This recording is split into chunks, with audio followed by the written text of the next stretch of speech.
The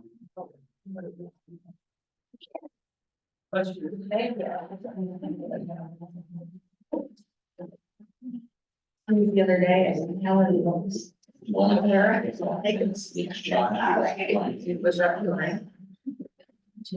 Really stuck up a lot of things, but. We the one from Ulster. Sorry. Those are not. Oh, yeah. Those are not part of. Yeah, say your name's just. Yeah, unless you want some nuts. Jack. All right. Jack. Yeah. Yes. This is just last year's, not anymore. These are the people with priority on there. This is just a review. For the chair, vice chair, secretary for last year, because that's what we've got to. Okay. Set. So it's next o'clock, if somebody wants to kick the board of zoning appeals meeting off, one of you. And We'll go right ahead. We're gonna do the BZA meeting. Oh, okay, yes. So, all right, we'll, call to order the, Board of Zoning Appeals meeting. So we have. I've never actually run this before. Yeah. Yeah, so we got John Allen and, Jay, it says Jack. says Oh, Jack. geez. So we got Jake McGraw, I'm Campbell White, and Rodney can't be here tonight. So we've got a forum. First thing is a motion to approve the minutes from the last meeting, which was back in August 29th of 23. I will abstain from that since I was not there, obviously, since I was not on the board at that point. I'll second You make it first. it. First. Vote to approve? Yes. Yes. Okay.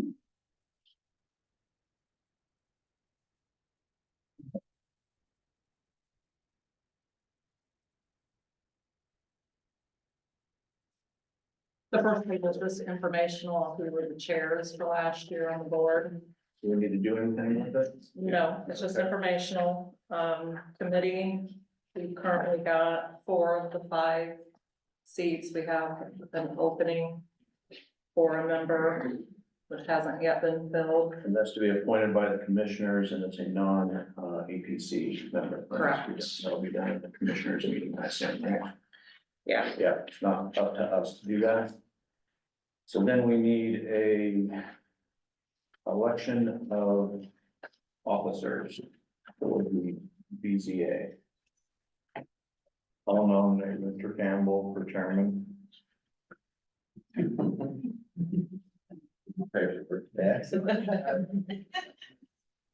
you like to second that? Yeah, I'll second. All right, shall we vote? In favor? All right. Who wants to be the, anybody for the vice chairman? I nominate Jacob. Jacob.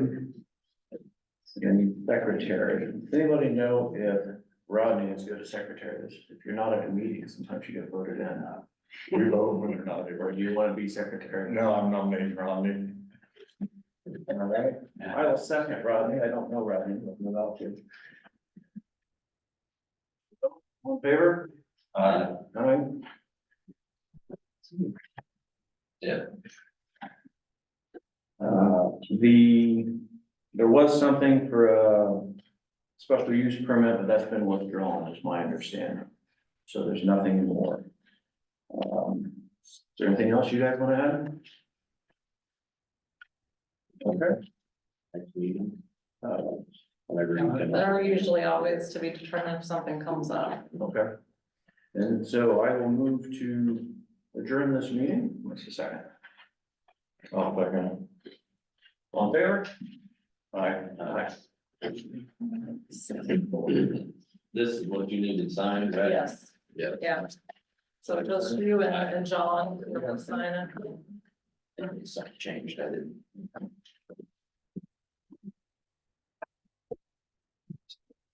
No.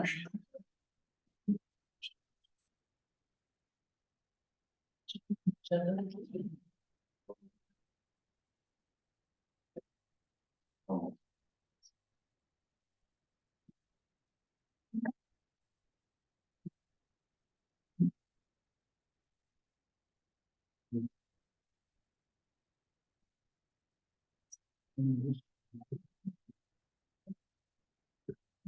did we got some? We love the state. Yeah, you want that? I didn't get it to me, who needs to end up with BPA, so I think it easier to double.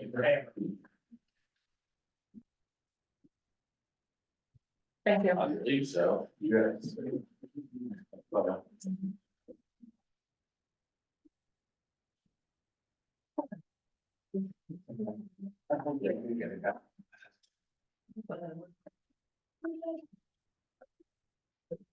Did all the nominating. Okay, we'll go ahead and call the meeting to order. The March 21st meeting. Has everybody had time to read the minutes from the February 22nd meeting? If so, I need a motion. I've got a correction. Okay, The next to last sentence where it says adjudicated, it should be adjudicated, AD. Okay, you got that. Okay. anything else, Jim?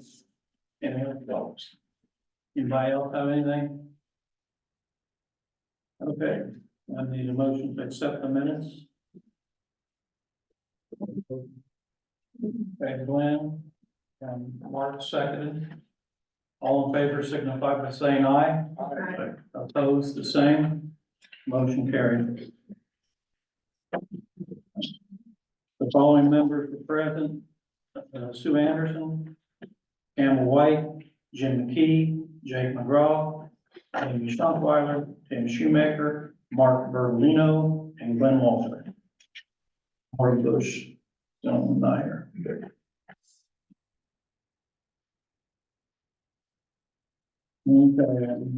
Kent Manette, our attorney, is here this evening. We have a quorum.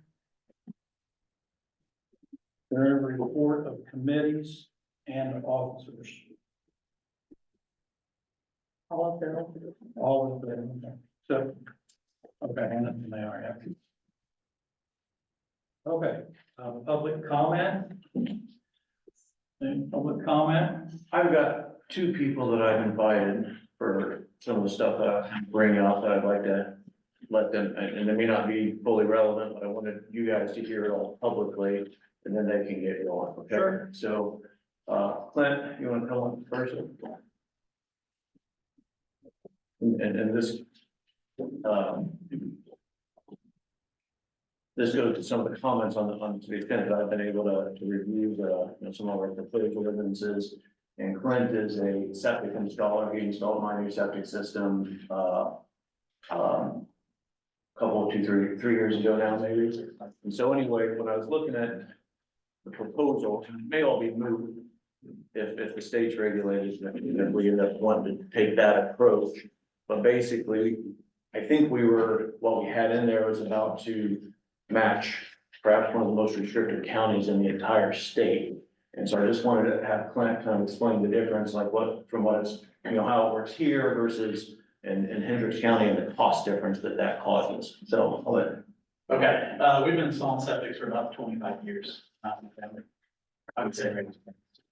Hey, Clint, Yeah. could you state your name? Yeah, I'm Clint Canoy with Masterscape Excavation and Site Work. Okay, thank you. For about 25 years, we've been doing this. I've worked in some of the easiest counties and some of the most difficult counties. The most difficult is probably Hendricks County, as far as nearby. There are some more difficult up north.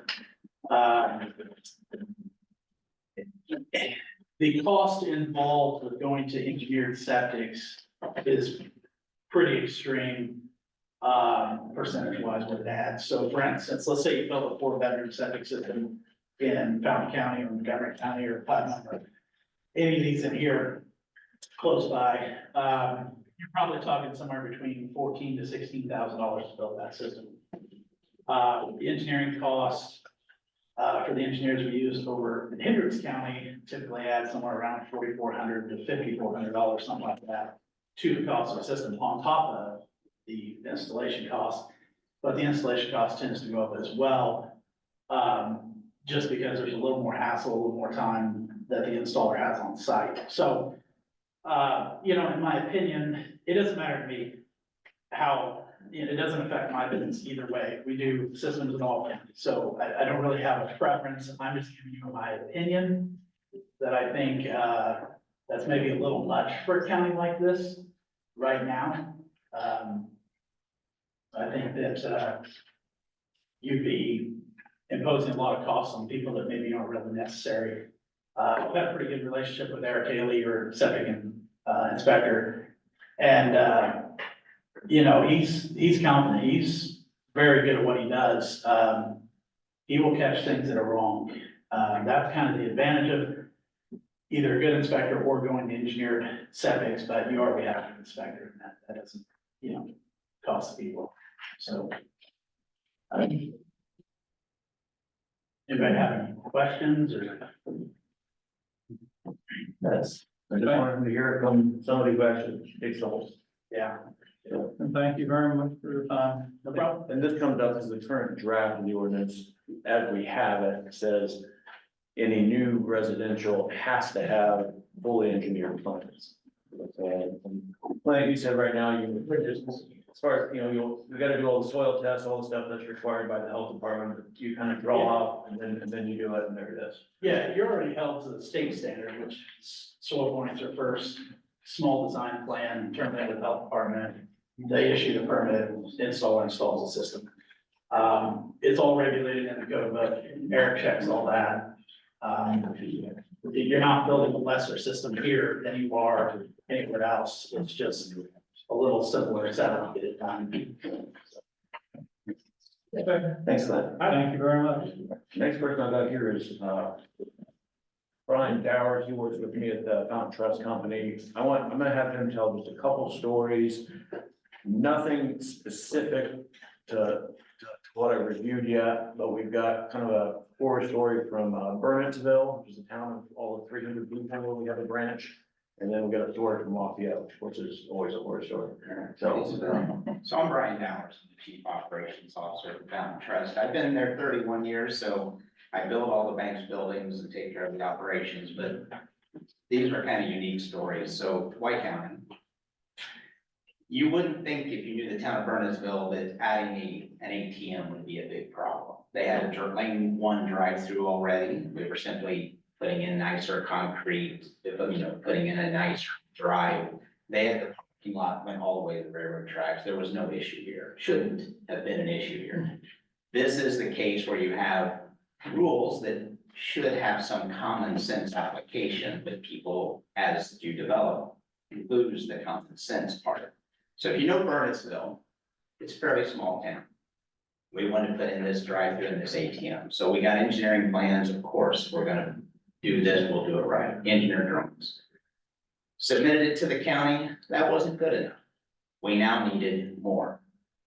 Over what should have taken us a month, took us 6 months, multiple revisions, to where we needed a stacking plan for the town of Burnettsville. If you don't know what a stacking plan is, it is where you have to indicate how many cars can be in a row from the time they stop to the egress to the, or the ingress to the, of the city street. The city street, we're not talking like a highway, we're talking city street. There is not enough people, I could get most of Burnettsville in my drive-through one time and not, well, that's an exaggeration, but you get the point. There was never going to be an issue. We're not Chick-fil-A, not backing out into traffic. I could have had 6 cars in line in 2 rows before I got to City Street. And it held us up. There was additional cost. I'm not complaining about that, though I should be. That wasn't the issue. It was the time delay that it took to do something that really should have been a fairly reasonable, quick turnaround to get something done. So it made no sense. We were trying to put an ATM in the wall of the existing building. No, this was putting an ATM on the island. Yeah. So they had a lane 1. All we wanted to do is put in an island, add lane 2 with another island. So future, we could put a canopy over. So the canopy should have come very closely thereafter. After this nightmare has made us rethink how we want to do this and what our approach is going to be. I heard that the gentleman that we dealt with from the county that had to approve this was gonna retire, so I held off, to be quite honest with you. How long did it take to get the approval? It took over 6 months to get that approval. All right, then, Well, it should have taken less, I mean, I should have been able to walk in, they should have looked it over, taken a couple weeks, set a stamp, and I'd walk back out. In any county, some would have been immediate approval. Fountain County would have been a quicker turnaround, Williamsport, you know. There are several counties I could have walked into and they'd have taken it to the committee, looked at it and approved. And in some cases, it wouldn't even have taken that. all right, tell the story of rain and. So one of the things that human safety, life safety is an important thing. We had a building we bought downtown Lafayette, historic building, no question. The drains, when we bought the building, were exhausting out onto the city sidewalk. It was creating hazard in the wintertime when it would thaw, water would come out, it would freeze. We had a couple slip and falls about this, stupid.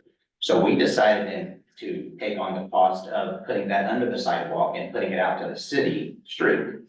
Once again, would think the city would be very happy to know that you're trying to keep people safe, and do something smart.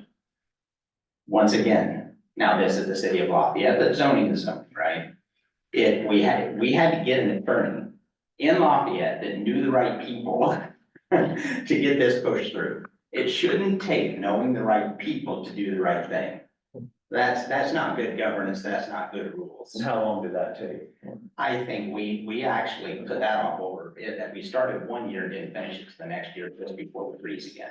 So that took much longer to get approved. And that was just the gutter there. Well, but what's even more interesting on that building, as a little aside, so we want to change all the windows in the building because this is a very historic building. The windows have been painted and fixed over the years, but they're single pane, right? This is not efficient. This is not a good way to run a building. So we approached the city and said, we would love to change these windows and we will work with you to ensure that it meets the same standards as the original windows. Their plan was, no, we don't like that. Why don't you leave those windows and put double pane windows on the inside of those windows? We said, I don't think you understand. These windows are gonna fall out of the opening. There is no more fixing them. They're dry rotted. There is no fixing these windows. Well, no. This is how we do things because that's a historic building.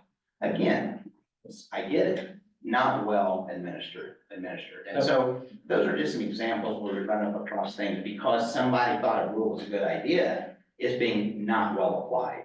And it really starts as time goes just to get worse.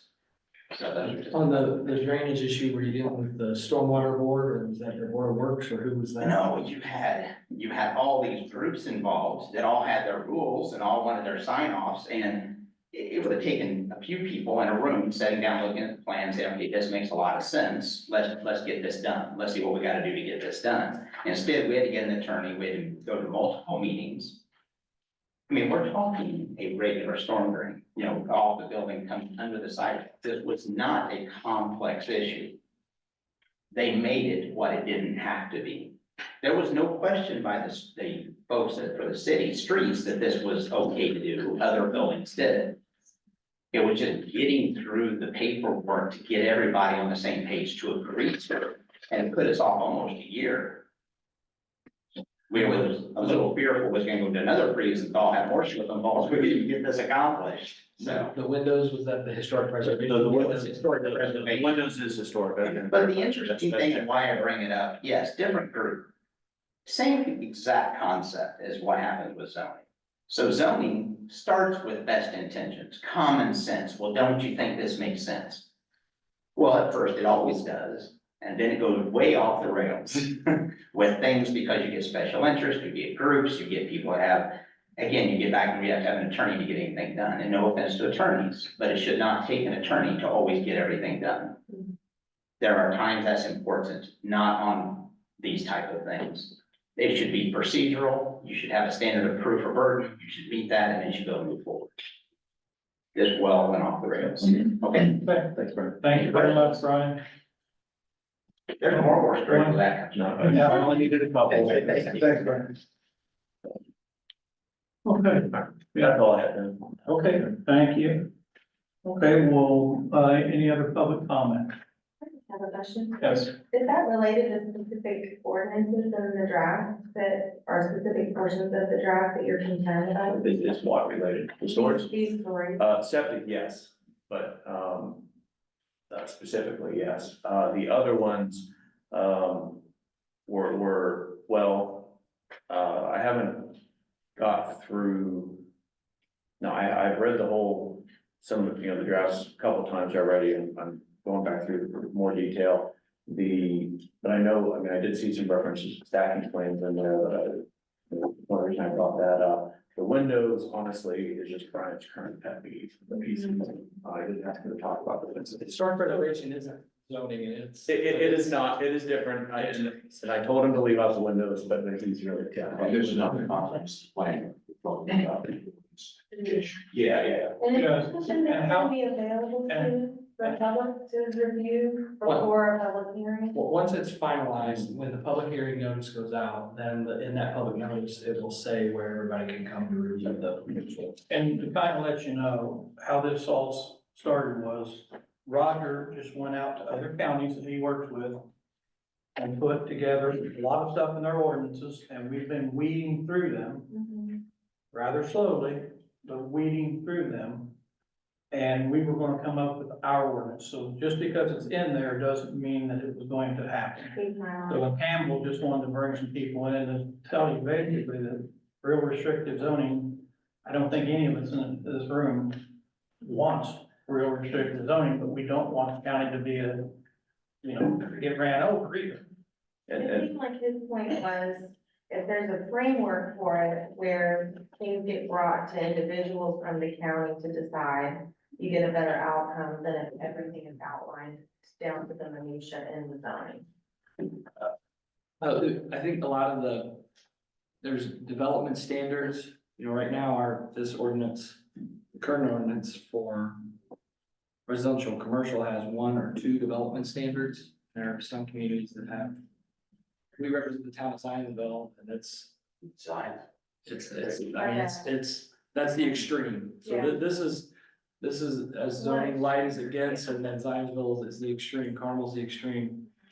I think some of the things that, Mr. Dowers was talking about are, just bad administration, bad,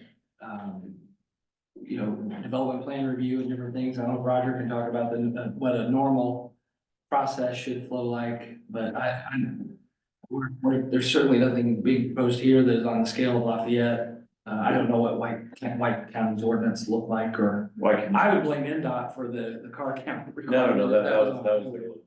Was it? Yeah, the power trip, yeah. I just like to blame NDOT. Wow. But at the same time, when I was planning commission chairman, we developed a zoning ordinance. It was a little people trying to keep it as simple and plain as we possibly could. And I know there's some things we need to add on, but I think we still need to keep it as simple and plain as we possibly can from the county. And I told some of you before the meeting this, Mike, as you guys know, obviously I come into this is meeting number 2. And I know you guys have had a lot of time to look at this and make comments and whatnot, but I wanted to make sure I had, last meeting, I had, 5 days notice or something, and we just pushed it off, but I brought them in to mention some of these things that really, I think we ought to have a little bit more discussion on publicly. Great. Because since we can't, all get together privately, as far as I know. Yeah, no, So anyway, that's that. yeah, so I got your questions to Roger and sent them out to everyone. And we've all had time to look at them, so, the only other thing on old business, we didn't say in the public comment, I'm sorry. Go ahead, Andy. So, my public comment is back to, Oh, and I forgot to ask, Jessica Anderson. okay, Jessica Anderson, then, okay, so back to, Can you state your name again? yeah, my name's Angie Berg, thanks. So basically, we need to revisit the solar business. Because we still need to have a public hearing put back into this. Neighbors, right now, anyone that has a cornfield, a bean field, any farm field as their neighbor is not safe from a solar company coming in and just basically putting, going ahead and signing a lease. They'll never know. Even though that you mentioned in the meeting last, on the 29th, that you would make sure that solar companies made people aware that they sent something out to neighbors, or you would. But without a timeline, when that's gonna happen, and without something after that, where people still have a voice that matters, we're gonna be in the same situation that we are right now. So, don't want us to forget that we need to do something, because the way the ordinance is right now, solar companies, how many more are knocking at our door? Do you know?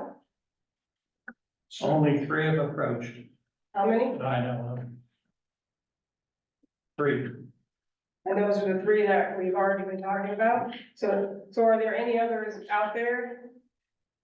I've heard there's one south of Covington talking to people, but they've never approached us.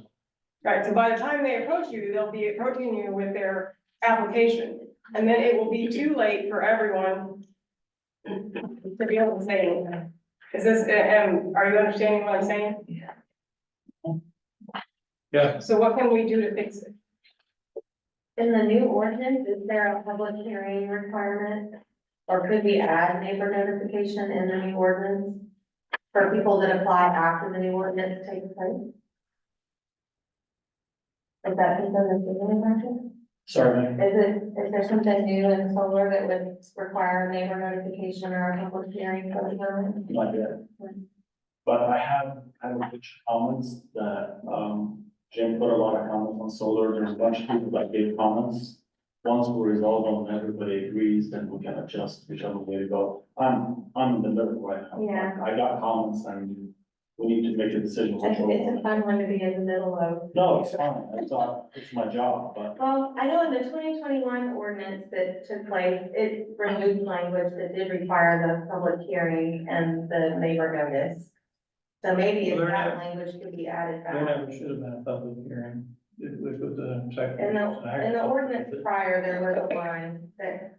9.0 developmental review. So that would go to the APC and there would be public hearings. Yeah, if it's a special exception, then that would be ruled upon by the board. And then that was in the solar. It was actually in the solar section. So that, yes, that was in the solar ordinance. And the way you have it written now, there's no even, if But that's anyone, if it needed special exception, right? no, No, It it doesn't need a special exception. was in the solar without special exception. There was a line for it. I was surprised to find that, and then I realized it wasn't actually the current ordinance, the 2021, that language. But I think that would make people feel a lot better if it's possible to get it in. In one of the previous meetings, I made recommendations to change the civil orders. Things like you're talking, including not having a single person make a decision on medical decisions. I got hard and severe pushback from Roger and Ken on his comments. I can't remember, September, October meeting. No, we can't do that. I don't think they said you can't do that, it was just. Well, you both were immediate, and nothing came from the planning commission, it was from you two. And that meeting, when I made those suggestions. I need you to hold the meeting notes, because when you point at me, you need to tell me exactly what I said. Because I never interject my opinion to this process. If you feel that I was strong about something, you need to pull those notes and show me what I said that was strong. I do not interject my opinion into this. I work for you guys, so you understand. I work for you guys. It was my feeling that it was an opinion saying, no, we can't change the ordinance. Jim, your notes are incorporated into the Excel sheet that everybody else has. And now we made some initial decisions on them. Again, I wanna make sure that for this body and for the commissioners and for the public, to understand that I'm unbiased in this process. You pay me to write these. Whichever way you end up wanting them to be written is fine. The only comment I said is that you guys need to talk to the commissioners, because if we do all this work and the commissioner said, no, we're not gonna change it, then we've done all this work for nothing. That's fine, we'll do all the work for nothing, that's how planning commissions are supposed to function. Is make recommendations to commissioners. I'm totally okay If with they that. don't like it, they need to go to the public and tell why we don't like the planning commission's recommendation. I'm totally okay with that, but I just wanna make sure That's that, how planning commissions are supposed to. yeah, but I wanna make sure that the plan commission and the And we're going to public, cover that in the questions, all right? sorry. We're gonna cover that in the questions that we're going to go over. Okay. Is there any way to do something a little bit sooner? As far as even just putting in like some kind of clause where you have to notify people? Because right now, the way you also have the ordinance written is that anybody that submits the application it gets grandfathered in. Yeah. So there's no turning back. All the solar company has to do is get enough leases in the area, submit their application, and then all the neighbors are just like the neighbors now. They have no say, no matter, and you can notify them, you cannot notify them, but it doesn't matter because they have no say. And government is supposed to be about the people, right? And you are, they're supposed to be helping to facilitate what the people want. And the people, I don't know why people would ever give up the right to be notified about what is happening around them. That's kind of what the point of the whole zoning is, right? Like, why? It seems like a better compromise than trying to whip up frenzy to ban solar or to end projects. It's just opening up transparency to the public. Yeah, I think the level of commitment, I think that we discussed at the meeting in Attica was around transparency and that there is, we don't necessarily know if a solar company comes into town, starts knocking on doors. We're not made aware of that. There's a certain point at which, and again, like Campbell, this is my second meeting, so I won't pretend to know more than I do, but there's a certain level of transparency that we have from solar companies when the county is approached. Until they approach us, we don't know that they're out knocking on doors. And we also talked about, and one of the comments was around, having to buy a newspaper to be notified of anything. I agree that's got to improve, that transparency needs to go up. If the county does get approached by a solar company about potentially coming into our county, people should be made aware of it. Because at the end of it, what we won't have the power to do or the control to do is to tell somebody what to do with their own land. Yeah. That, there's a water's edge for us there.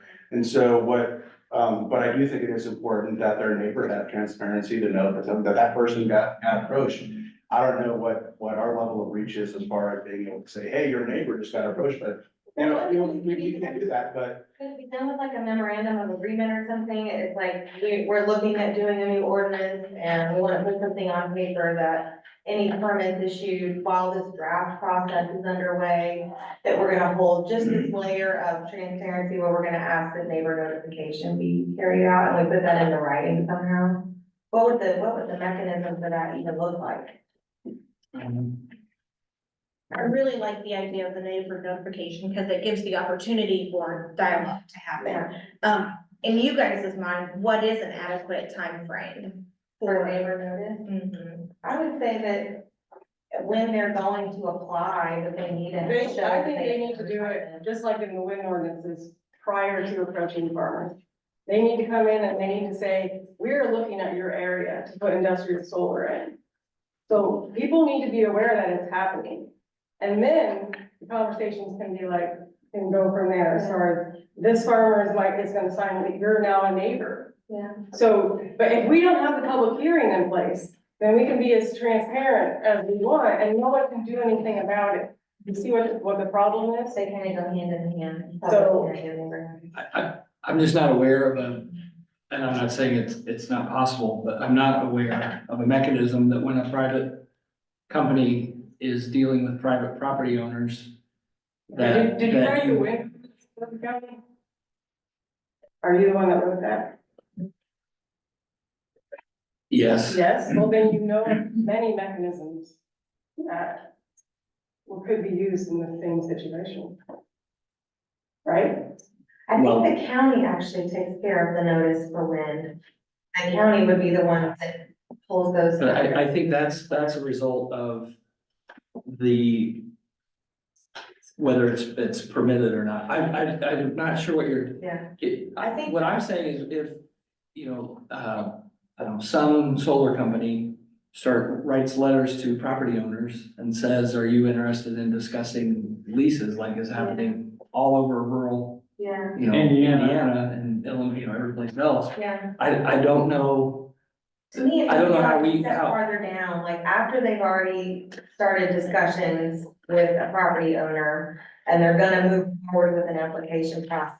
To me, that's an appropriate time to notify neighboring property. Like in the ordinance previously, it was non-participating adjacent property owners get a notice at the time of application that this is being applied for. And then, But not that they here, at the time of application, if you, the end of that solar ordinance says that once the solar company applies, there's no going back. yeah, So it can't be at the time of application. yeah, but I don't know that you can leverage anything on anybody until they're approaching the government. The government can't leverage anything. That's what I'm saying. I think that we all need to read the wind ordinance again and and we need to apply some of that for the solar. And then all these problems will be solved. The transparency is what we're talking about, right? There's no the reason you guys don't know what's happening until it's too late is because of the policies that were put in place to allow that to happen. Isn't this a form of soliciting? And I don't think code even allows soliciting. Well, a developer gets to go in and make proposals to property owners if they think that they can, diversify how they're making money there. I think that's what this is. And if somebody wants to mail a junk mail piece to a citizen of Covington about putting in solar, we can't stop it. In the wind ordinance, they require certified mail to the adjacent properties Yeah. that explain to them what's happening prior to this happening. And also in the wind ordinance, that they have a property value guarantee for the neighboring lots. So, anyone in I've this county explained this that, a lot of times. We made it, and we, But it- being Sue Ann and I are the original board members left. Everybody else has either been ran off or given up. And I wanna go back to what Jim said. When you started it, we wanted to keep it as simple as possible. Exactly, right? Yeah, Okay. I'm not saying we don't need additions, but we need to Right, make it functional for Fountain County. Right. But it was so the landowner can do whatever they want to with their credit. can they? So if you wanna put up a big building, do you think that you have to ask your neighbors, is it okay if I put this? You have to building ask the county. Yeah, but what she's saying. You have to come and get a permit. And you cannot, okay, so you cannot do things with your land that affect the value of your neighbor's land. You cannot harm your neighbor. I think the standard that I like is already in the ordinance and it's for special exception. It says, if it's unique, if it's something that's dramatic enough that it warrants additional scrutiny. And so you guys get to decide what that threshold is, what warrants an extra look, what warrants letting people know. And I mean, I'm from Louisiana, they don't have shops there, but everybody took up a building here. He wasn't even interested in looking if there wasn't a building. So I don't think a building warrants additional scrutiny, but if it was a strip club, that would warrant additional scrutiny, if it was something like that. And so I think it's like, is it impacting the neighbor's use and enjoyment? Those are the words used in special exception. Yeah, would you want like a power plant put next to your house? Todd, at some point, can we cut off the public comments so we can discuss? Nothing that I've got has anything to do with solar whatsoever. Right. And at some point, we need to be able to actually have our required public discussions to. Right. Well, do you understand what I'm asking? I mean, why Yes, would we- you take away a public hearing? Why would you take away people's voice for anything that's important to the people? That's my question. Okay, I think we've got your concerns noted. And we'll take it into consideration. And do you have any more that you're concerned about? So when should I check back and see what the results are? Next meeting? When we ever get to the point where we're discussing, we're gonna go through everything Campbell's put together. And probably by the next meeting, or probably, First four tabs of that. March, April. And I need to talk to Campbell and you guys about his comments, because he has a lot about this issue. Right. Then we're gonna incorporate his comments into the matrix that we have. Okay. And then we really need to have a meeting and have a decision of what you collectively, if you either vote on item by item, what you collectively wanna see. And I'll be happy to make those changes. If you guys approve them and you recommend a favorable forwarding to the commissioners, then we just follow the process, that's all it is. Okay. But I need to go through everybody's comments, so I'm not biased against anyone. Everybody's comment has to be addressed and voted on by you guys, because you are the people telling the commissioner, this is what we want to see. This is my technical approach to the process.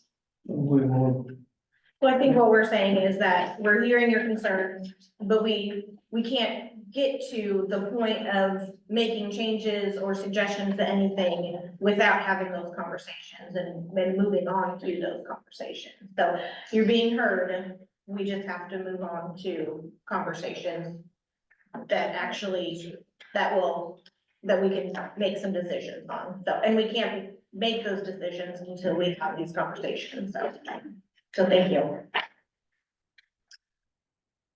Okay. In the public comment, and we'll start with old business, update on special permit use. It is no longer being requested.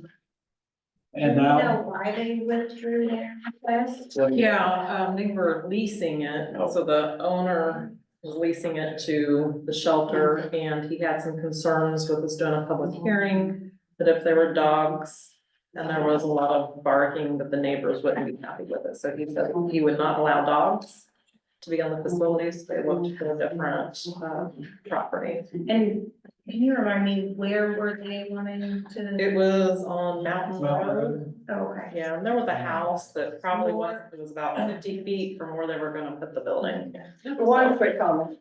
That thing that just happened with that animal shelter, is no different than what happened with solar and neighbors to solar. If you're gonna respect the people with the dog barking noise, then you need to respect the people who are concerned about the solar being the neighbor. So I mean, just a good way to, we didn't do anything, the guy withdrew his, but you So- we're going to have a public hearing. Because it actually, that was a special exception, Yeah. which is a BZA issue, that's not a plan commission decision. But there's still a public hearing. okay. You want me Thanks, to? Doug. Would you, Yeah, would you like to start, Roger, you wanna get up Yes. there? And I'll be blunt, some of my goal on this is to slow this down a little bit, make sure I'm happy with something building on it as well. Right around the board. And, Right around the board. yeah, and I understand, I'm sorry you guys have had 8 months on this and kind of gone through it, and unfortunately, I just haven't. So the general. I live out in the countryside because I like being black. And so, you guys have my notes here. I mean, our current zoning is 45 pages, which I'd say is bare bones. But the draft I've got, I think, which is the most draft, is about 282 pages, and I just, when you're questioning whether that was fully necessary for Fountain County, I've given a breakdown here, and driveways to start with is 70 pages. A lot of these comments come from, I just finished, you guys know, probably building a house, had to widen the driveway, super easy. Building a house is not easy, dealing with the county was super easy, very little issues. Comments on the maps, this is not I've got, small colored maps, not big ones like that, but my question on that, is there some way that we can tell, have there been any, because I know that we currently have zoning maps, that are online. Is there any way of telling what changes on the new proposed ones there have been, or are there changes? So- These maps. Yeah, I don't have big ones. I have So, little ones, but- when you look at this, Campbell, I assume that's what you meant, like it's too busy, it's kind of. Well, I'm not saying too busy. Yeah, it's the same map, it's this map. Okay, Okay, this is a use map. yeah, This is the current use map, so this is is, that the current one? I guess, Yes. I didn't, from what I Yes. thought, I didn't know what was that current is and the what current use map. proposed. So the way this was developed, Amber gave me her full database Okay. at a certain date and time.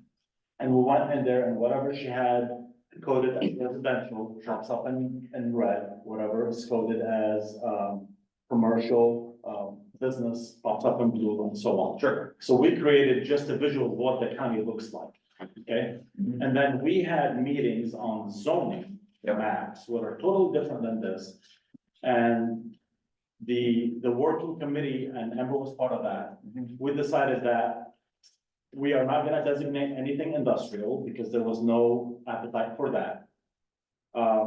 The only appetite, the team that was working together was for business zoning. And the zoning areas were just along, they ended up being just along the corridors connecting major cities, the big towns. Those are the little blue hash marks. Yes, Okay. so that is the proposed zoning map. Is there a change with residential and ag in that? That, again, that, if you look at the ones I've been working off of. Here.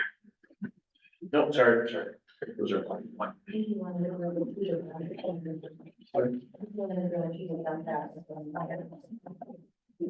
The map's not here, we have it here. These are the ones I've got. Yeah, this is the use map. Yeah, well, no, I've got all of them, but in this size, and I couldn't tell. I mean, I can see the hash marks, but so basically, the only changes is the blue for the goal and where business would go. Correct. Okay, And then the idea is we have to follow the process of approaching these owners, I assume, and saying, hey, we're gonna zone you as business. But there's no negative to being zoned business, it's just gonna put the property value. It's not, if there is a business that comes to that farm along that roadway, you're already zoned business, you can go. and so everything, because I said, I know it's not random, and I figured there was, basically, we took, however, it has been zoned now, probably from the parcel records. Yes. All this was ag.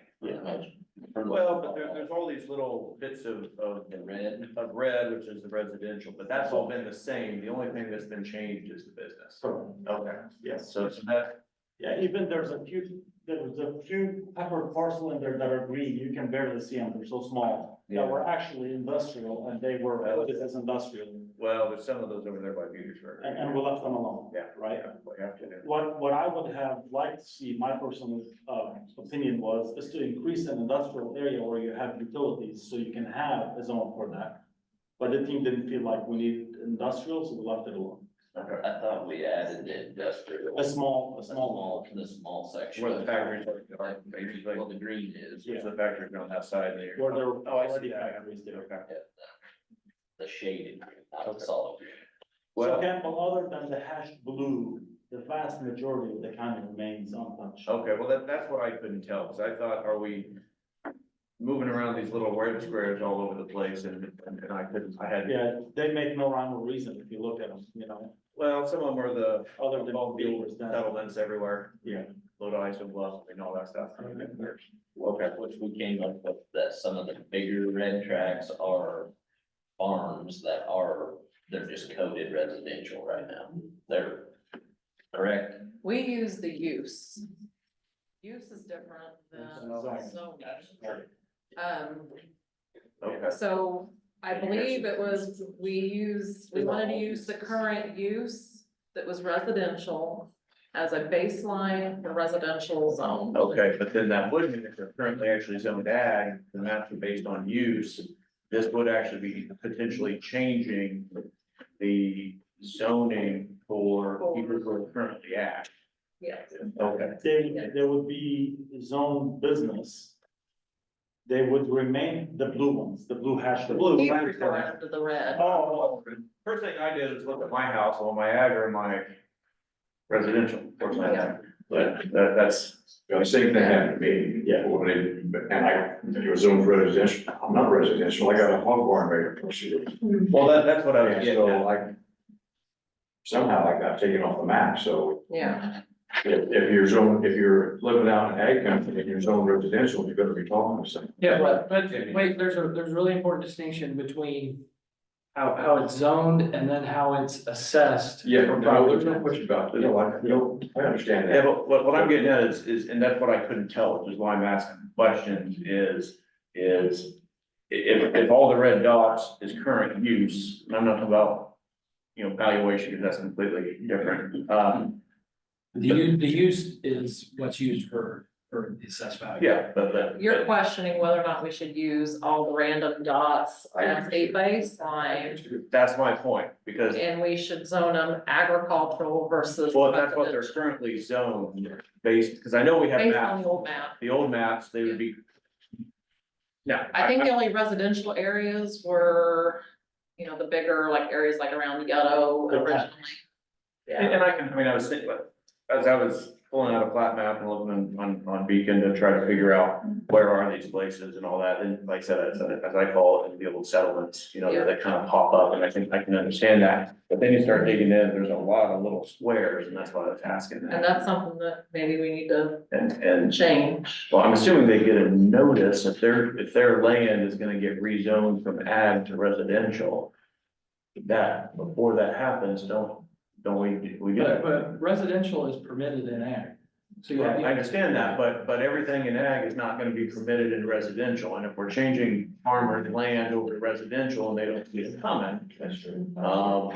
That's, I mean, I've got my house in the back of my 25 acres, we got cows out front, I don't really want it to be residential, I want it to be ag, just because I happen to live on, you know, my little miniature farm. You want to be zoned A. Personally, yes, Yes, yeah. absolutely. You And, may. and that's, but I couldn't understand that, and that's why I'm asking the question to make sure. That's I I will tell you, it's been difficult because, I mean, I- we're going from Absolutely. where there was no way to identify what parcel was what, and Uh-huh. except for looking at a little bitty map that you can hardly decipher. Yep. Where it was easy for us just to pull the property use Use, code sure. and use that as a baseline. Okay. But we do have the old maps, Yeah. and there's very limited area that's zoned residential. I mean, if that's something that we want to do, that's fine. It doesn't affect the You've assessment got two use. different maps, your assessment map and the zoning. Yeah. The zoning map shouldn't reflect what Yeah. it does. And and when we talked, we never talked about creating a residential zone. We Right, just talked about doing that business swap and everything else remains kind of scale. Okay, well then, so these maps aren't really what the zoning is gonna be, they just reflect use. Yes. And all we're really talking about for zoning is, those corridors. the corridors there where we would say that's ideal. for business to go. The corridors and then the incorporated towns that are in yellow. Sure. And some of them had the 2 mile radius. We talked at nauseam about the 2 mile radius. Yeah, that's it. Covington has a 2 mile radius, that's not 2 miles, it's kind of arbitrary. Yep. Petersburg, actually, they didn't have a map, and we said, what is it? And they said, it's 2 miles, so we took the square that's Petersburg and offset it 2 miles out, God, they don't want you know? Yeah. So, they got one. oh, no, so Campbell, as far as zoning residential, we never touched any parts and said, let's make this residential. Okay, That matter. No. this is Same what, thing. okay. So, My assumption looking at this, is we were taking ag zones and plopping in random residences. I didn't understand that these were based on current use, which obviously I'm zoning, so that answers that question for me. Roger, can you remind me on these maps, what does the pink, I see, what does it stand for? Because I see in the legend it says exempt, but that. yeah, those are parks, churches. Okay, yeah, Cemeteries. yeah, okay, that makes sense, now. Yeah. Governmental, County, Crown Basin or whatever. yeah, come. Yeah, there's a bunch of exempt listings.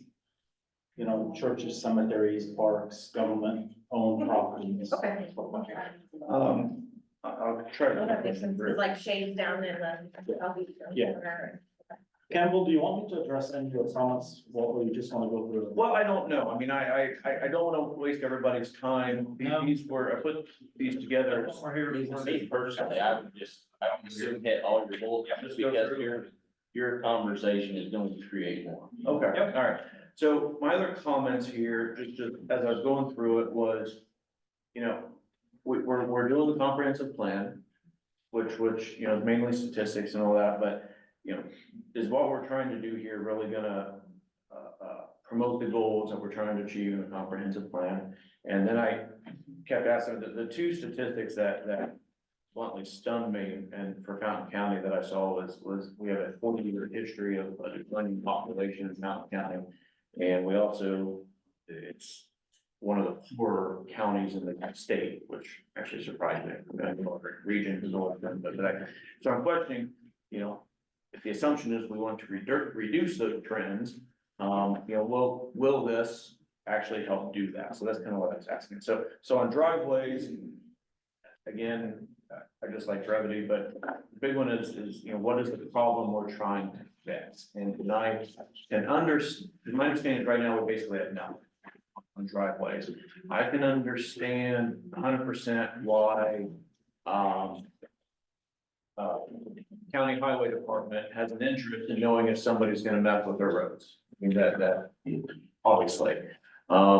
But the flip side is I question whether it really takes 70 pages to do that, and a lot of it is basically, and There's a lot of technical design, those examples for people, you know, because it's a new concept. there are, but a lot of them, I mean, a lot of it was talking about passing lanes and all that. I mean, I was counting up it was talking about, you know, whether we need stoplights, and I was trying to count up the number of stoplights we have in the entire county, how many passing lanes we actually have.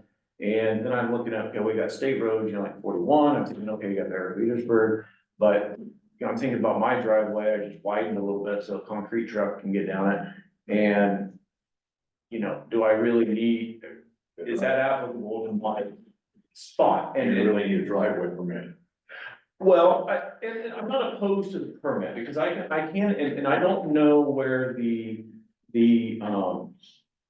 happy medium necessarily is, because I can absolutely appreciate. I mean, a couple of years ago, farmers around us, they put a drain tile through the road, and they cut the road down, and I was pissed, because I'm thinking, are they ever gonna replace this? Because every single time, well, finally got repaid. And I don't know if the county did it, or I assume the farmers paid for it, I have no idea. I can understand the county needing to know when people are gonna mess with their roads, that's completely fine. I just question how far it needs to go. Most of our driveways, at least in my area, are gravel.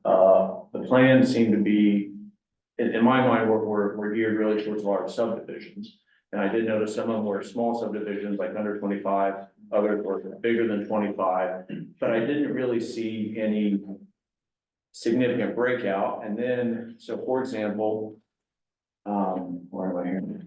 I'm jumping around. Some of these are a little bit random, but You jump back down to driveway A, B, C, and D, that's kind of where you're hovering right now. yeah. So anyway, you know, what's the problem we're trying to fix? And I'm asking, well, how much is this gonna cost? What sort of delay?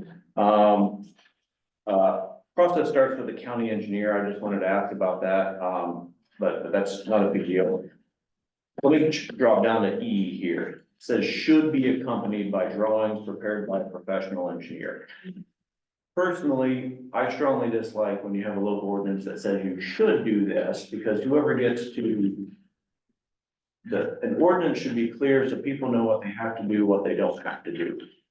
If we're not careful, what happens is whoever actually gets to approve that driveway permit doesn't really like that neighbor very much. And then, sorry, we need 26 bullet points, we need all these drawings, it's gonna cost you 50 grand. Sorry, that's not good enough. And then the next guy said, oh yeah, just, as my brother said, the way you build a driveway is dump the gravel until it stops sinking. Those are two extremes, but I want to be cautious we don't set up something where we're actually doing that. So I want to address just small portion, just to start the conversation. So, when we started putting the driveway, there was no driveway. I know. I So didn't have to get a permit. we needed something because there's just, you know, you don't get anything right now. Today, you can just go throw driveway in the ditch, cover it up and just have a driveway, right?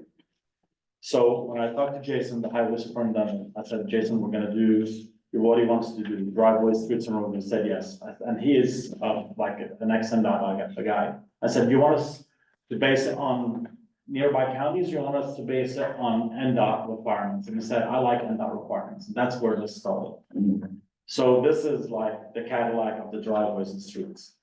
Can it be reduced down? Absolutely. Can we have those conversations to reduce it down? Absolutely. Right. I got the feeling this was the Cadillac. I just question whether we need it in Fountain County. Yeah. Well, I mean, again. Something real quick, just, and then I'm not gonna say anything else, because I'm just here to listen. I'm Kelly Carlson. I sit on the Fountain County Council. Nice to meet all of you. In Tippecanoe County, we just put a driveway into a field, so it would be referenced as for a driveway as well. It can't be anything less than 30 feet. You do have to have a drawing. It doesn't have to be done by an engineer. It's $25 per permit. Yes, somebody comes by and takes a look at it prior, and they come by and take a look at it after. If it meets their approval, you're good to go. We also put in a drainage tile before we put anything else down, and my husband did it all. So that will give you the fact of what Tippecanoe County requires. Pretty simple.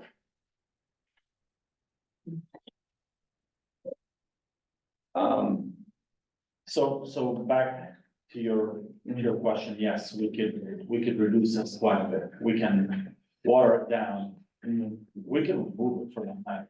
And, you know, I'm not in favor of removing it just because, you know. I'm not saying I'm in favor of removing it at all. Because again, I can really understand, you know, the county having an interest to know what's going on. I felt like this was quite a bit of overkill for what we've done. And a lot of my comments are gonna go to that, so we kind of push through that. I mean, it's really the same theme. I mean, you know, okay, let me get past the, you know, okay, do we really need drawings? I mean, I'm pretty opposed to that.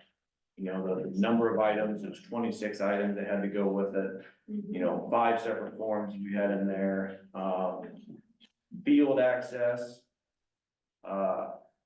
Again, it's driveway that touches, but I don't know, we had, I don't know, the end of Party Roads, whoever roads have put in, you know, gravel, and yeah, I looked at it as I've been driving up and down the last couple of days, and yeah, the driveway touches the road, so I can see that. But again, it's just for their tractor to get through the field, so, the one driveway for 400 feet. I went onto my property, which is 25 acres square. I did the GIS map, and I thought, well, maybe I could get 2 driveways max. But if they gotta be 400 feet from each other, mine's down the center, there's no way I can do more driveways on mine.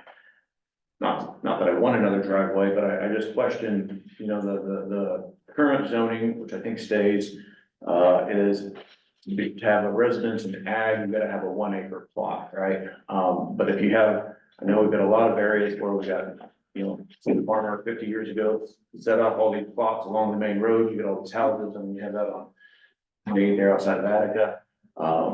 Does this prevent that from ever happening again? I don't know that it does, but if it does. It does. The spirit behind this is multiple things. You have a stop sighting distance that is a big concern. Yeah. You know, you go over a hill and then you have 7 driveways in a row. You're not gonna stop.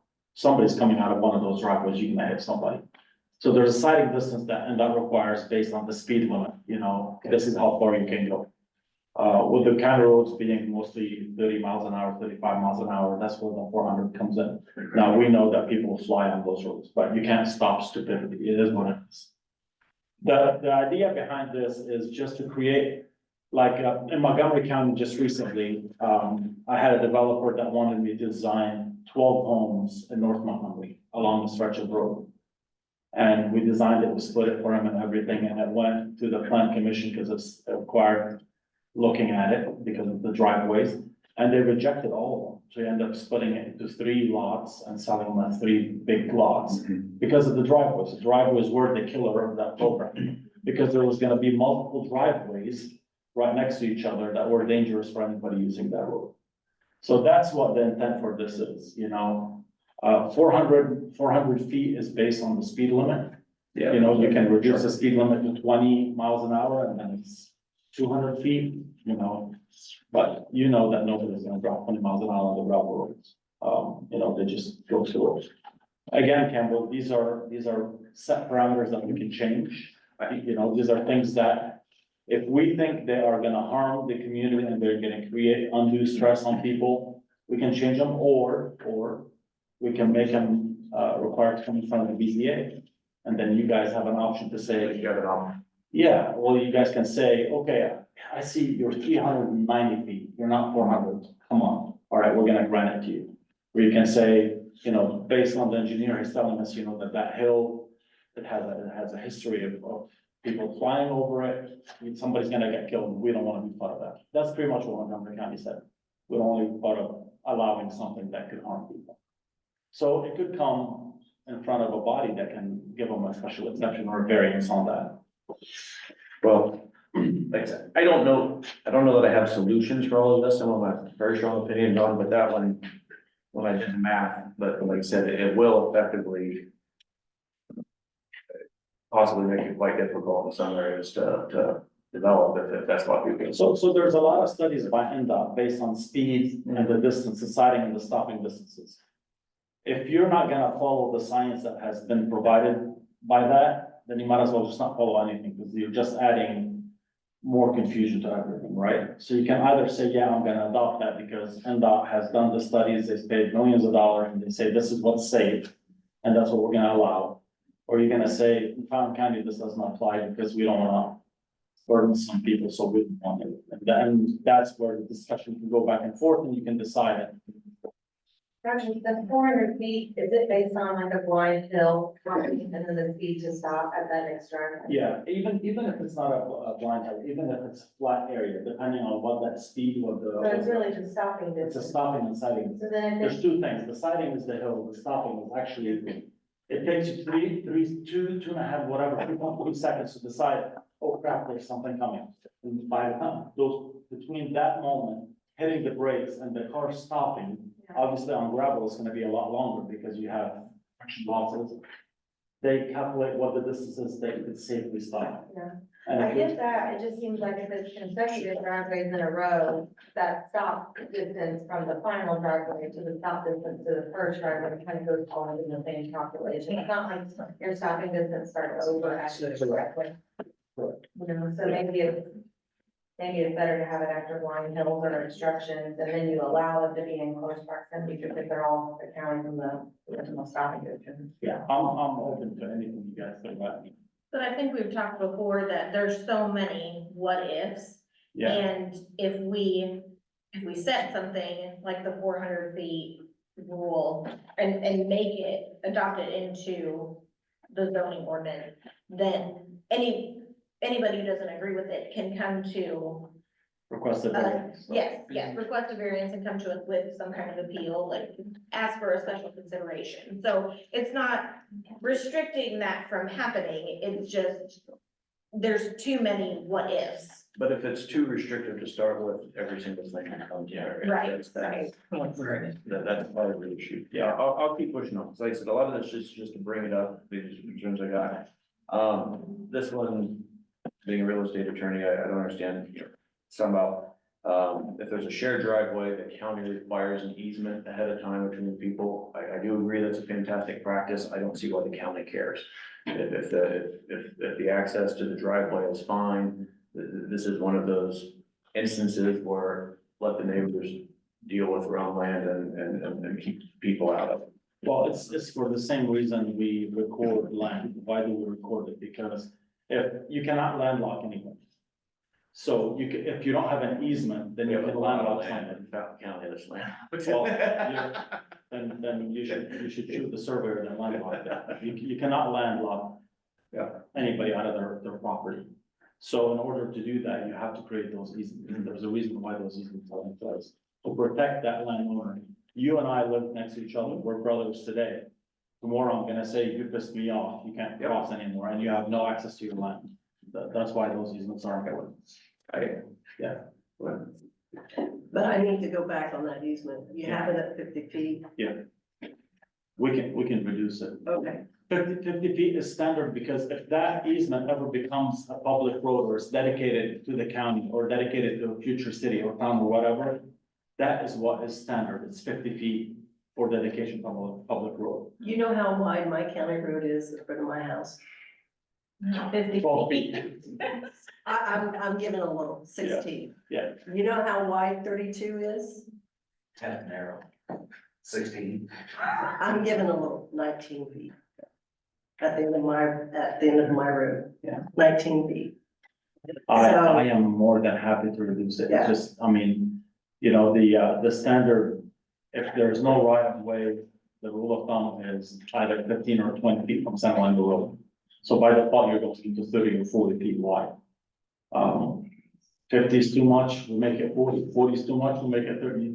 Again, I have no horse in this race, I'm happy to change it. Right. But I mean. If But I those had, decisions that you make today are gonna impact the future, how we look at things, because if there's any chance of something developing into a dedicated a dedicated road that you wanna give to the county, you don't wanna give them a 20-foot road. There's no right of way, there's no ditches, there's no utilities, so that's why this is there. If 50 is too much, we'll make it lower, no problem. Typical lanes, on the safe side, is 12-foot lanes, so 24-foot wide for the road. You add 2 feet for shoulders, you're at 28, 30 feet. That's kind of the rule of thumb I use. So I'm good with that.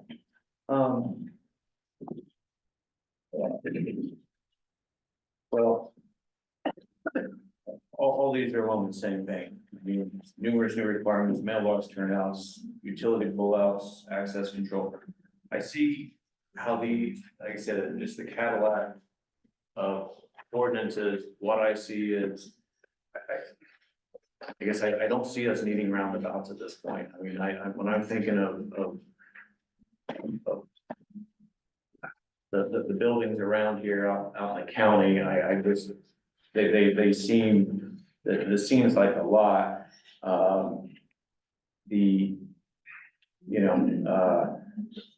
It's just that simple, it just seems like an enormous amount for what we've got. All commercial drives require a performance bond. We do these all the time at the bank, in bigger towns and stuff for construction. It adds a lot of time, it adds a lot of cost. The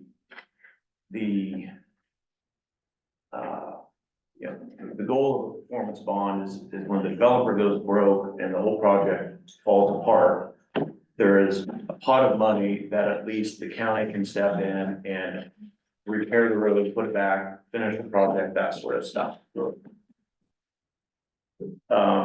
I'm thinking about, and I know it's in Petersburg, and I'm just thinking about, Elmore's, Prime 41, which is a booming new business in the area that everybody loves. We really need to put up a performance bond for that gravel driveway when it's paved, but, going on. Actually, we did a lot more on Elmore than performance bond, Okay. because, there's gas mains that we had to get from. Well, in a city, because he is different, but again, this is county. Yeah, for commercial entrances, typically commercial entrance is either concrete or asphalt to the right of way, and then what you do from the right of way on your property is your choice. So that performance bond will cover just that section that's within the county right of way. That way, you can't put a 4-inch tile and put concrete on top of it. That's what the performance bond is for, is just to make sure that whatever you're putting in the right of way is covered. Beyond the right of way, it's your business. You want to keep it gravel, you keep it gravel. Well, I understand that. I mean, I just. But you did have a good question there. Why are churches exempt? Well, churches are exempt, but churches are always exempt. Churches. But the point is to have enough money to go there. It seems like we may be exempting enough money when the money runs out. Is that the only one you should exempt, or should it even be an exemption? But I don't really care on that. I just, that was, this one I feel quite passionately about, because I think it's nuts.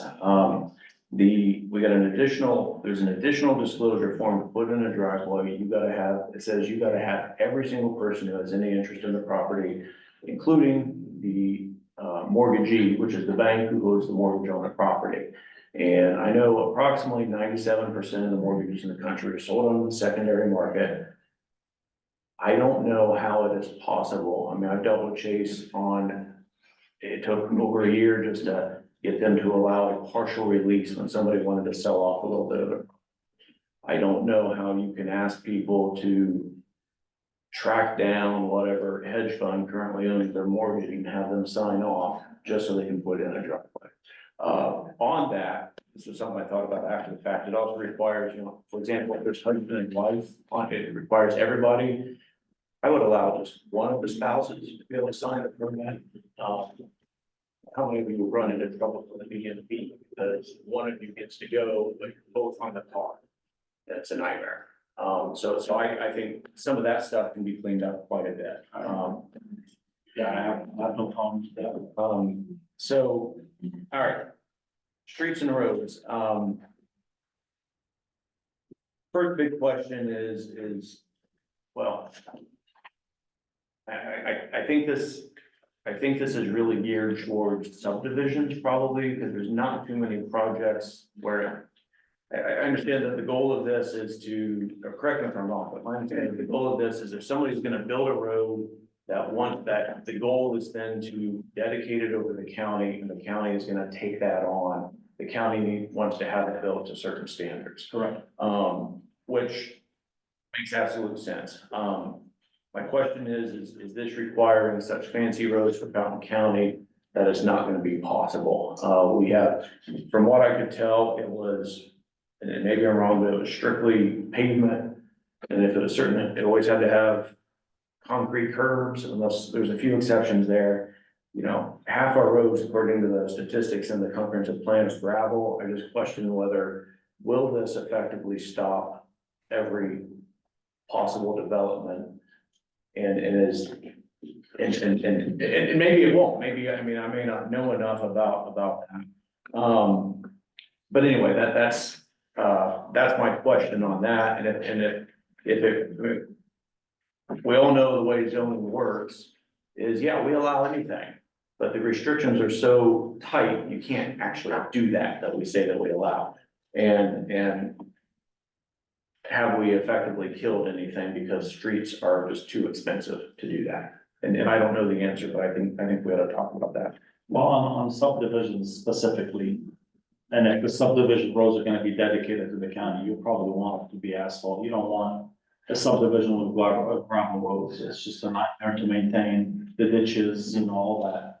And the number of homes, the size of the subdivision dictates whether you can still go with open ditches or you're gonna have curbs and gutters.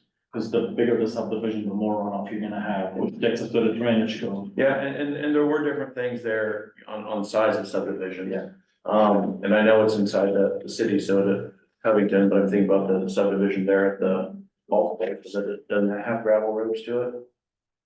All the new houses that are built there, or am I wrong on that? Maybe that's during construction. I might have been driving over during construction, so that could have been, I don't know. If someone wants to put a subdivision out in the county, Yeah. they're gonna have to petition rezone, Yes. Yeah, because it's gonna be a residential cluster, basically, yeah. I mean, if you take So- 40 acres to put a subdivision in there. And so, And the reality is once you have to petition to rezone, all this comes up fresh anyway. Yeah, you do whatever you want, but so.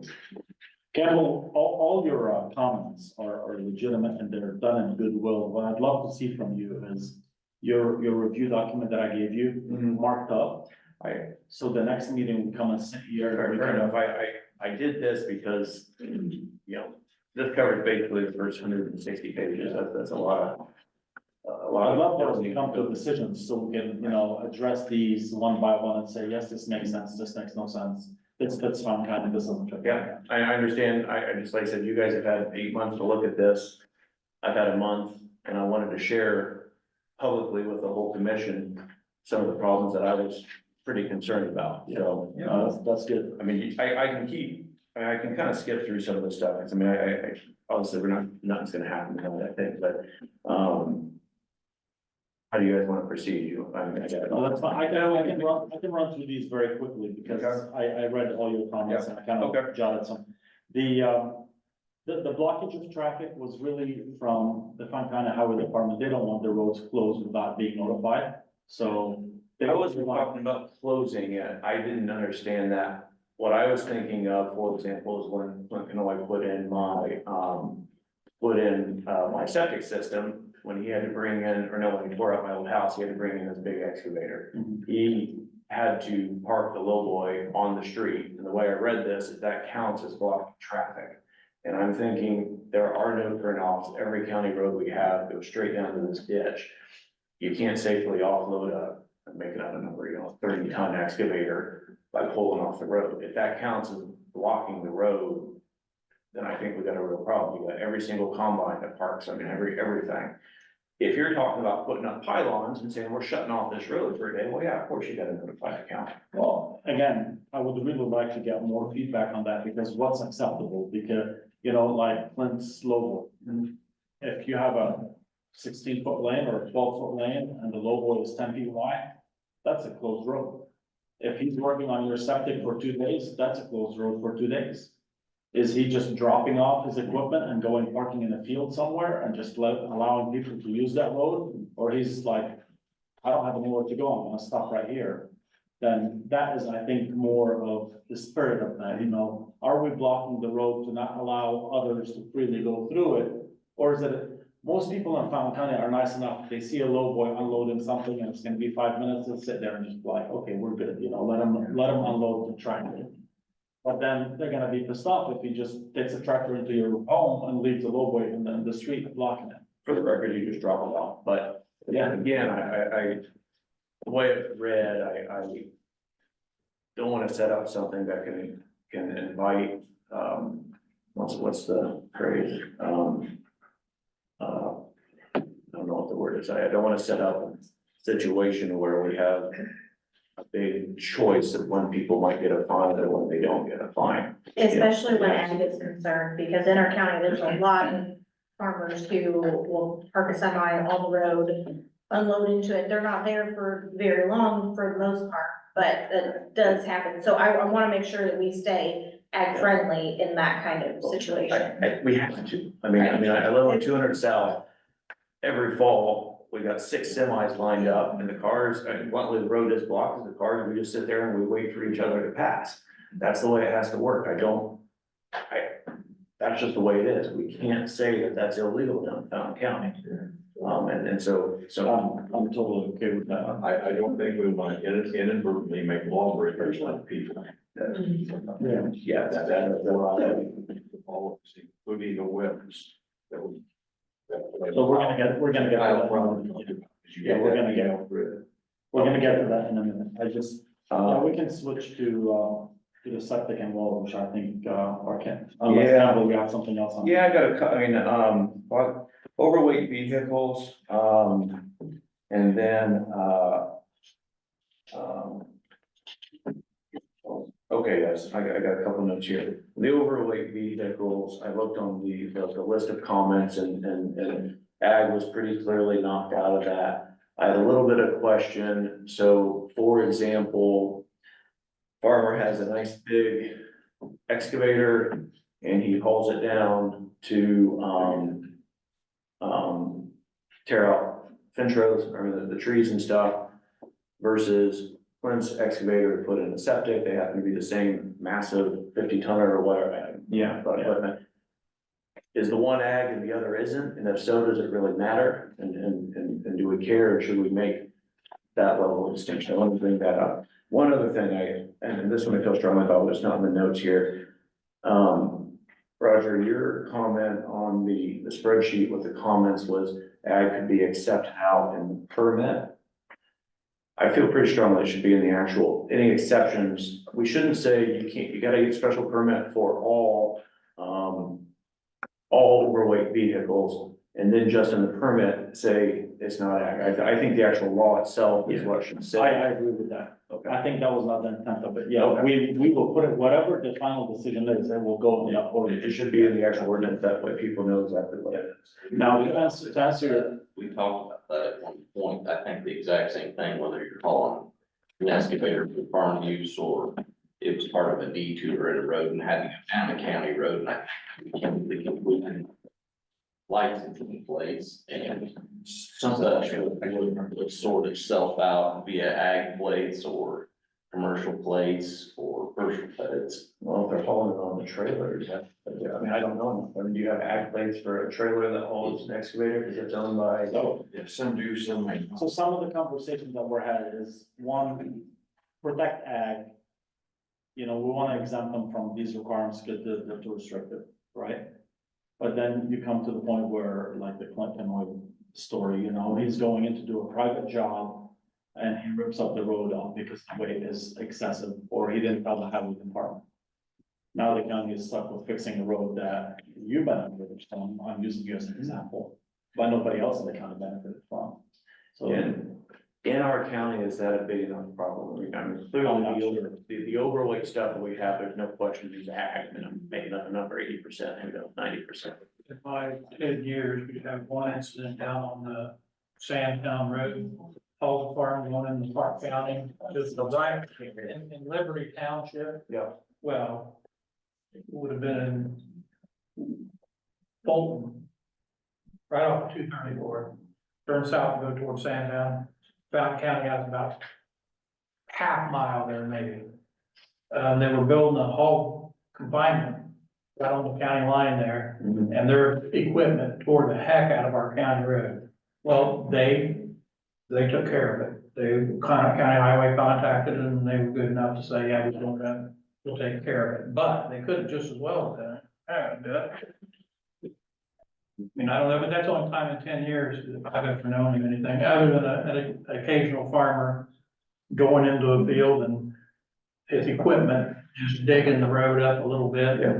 But that's- 99% of the time they report it and they pay for it. Yeah. So, Again, well, we either, in my opinion, you're a lawyer, you know that, we either nix the overweight thing or we apply it, because it's gonna come to the, hey, my brother is the farmer, and you're gonna wink, and you know, Campbell, I don't like Campbell, you know, and so I'm gonna stick it to him. So we need to come up with, Where we ended up compromising somewhat on that was if you were overweight, like say there was a detour on 28 and they had to go around like Bueller Road. And because 28 was closed and somebody pulled a big excavator down there and tore the road up, then you come back on that this, you didn't get your permit. Yeah, But but that was more of the concern, I think, at that. and does it need to be a permit, or we make it required a notification to the highway department, so they're aware that, you know, something is going on, and if they're concerned, they send somebody there while it's happening, so something gets tore up. There's multiple ways we can look at this, you know. now if somebody tears it up, again, I'm not playing the county's lawyer, but if somebody tears it up and the county wants to get the money, I suspect there's a way of getting that. Isn't there? As long as you know who did it. Yeah, you just gotta know who did it, which is the point. No. Sorry, I got one more comment about that. Yeah. The concern I have is the administration of if we get very restrictive on it too. I mean, we're already strapped with Amber. 100%. And so can we, if we make something that's really restrictive, can we even administer that? Or are we breaking our own rules because we as a county government can't execute? That's excellent. I love your question, because here's the thing. Whether it's administrative or policing it, if we can't police it or we can't administrate it, why are we putting it in place? If we put all these rules in place and there's nobody to police it, and there's nobody to say, I have the authority to write a fine, that why are we doing it? It's just, it's Well, bogus. and really, that falls under the commissioner's police power on weight limits on roads. So maybe it's better to take it, it's maybe not a zoning issue, but it's a police power, and the commissioners can address it, and then weight restrictions are enforced by the sheriff, and so maybe that's a better way to handle it. You guys decide how you want it. If we need to yank it out of here and turn it into something different, that's totally fine. But we need to be fair to everybody, protecting the farmer, but you know, you can't tell the farmer you're allowed 80,000 pounds, but hey, Joe, you can't take the 60,000 pound down that road. That's what I was getting at. Yeah. Yeah, well, I think there's definitely inherent value of having in the plan, period. I think despite policing and oversight, because I think by and large, people want to do the right thing, right? And so it provides that guidance, I think, you know, I think that there's value inherently in just having it there. And then, yes, of course, we should police it, but. And so it's a recognition that there is somebody watching, you know, if the highway department pulls up and there's no rule against it, what is he gonna say? I don't feel like you should do that. You know, Yeah, if you so- can't cite policy, he's got no place to go. So again, I'm happy to switch it whichever way you guys want, but. On the next one here. And again, if we're talking about subdivision that's meant to be, I mean, streets that are meant to be dedicated, maybe it's different, but. Roger, we chatted last time. Well, what was, I mean, you said if you did a project, I don't know if you're talking about a subdivision here in Fountain County versus other counties, what was the cost difference on that? Give me an example, like what are you talking about designing a road, or designing a subdivision, what are you talking? I don't know, you said it's, I don't know what we're talking about, you had said something about if, you know, you do some sort of project here, it might be 10 grand. But if you do it in whatever other county, it would be 30 or 50. Correct. I mean, what are you talking about? I'd- Is that what you're dealing with here? I'd love to explain. Okay. I'm gonna take an example of a subdivision, okay? When I design a subdivision in Hendricks, in Boone, in Montgomery, anywhere of the adjacent counties here, I have to design the sewer to meet items requirements, and I have to design the water to meet items requirement. It has nothing to do with the county.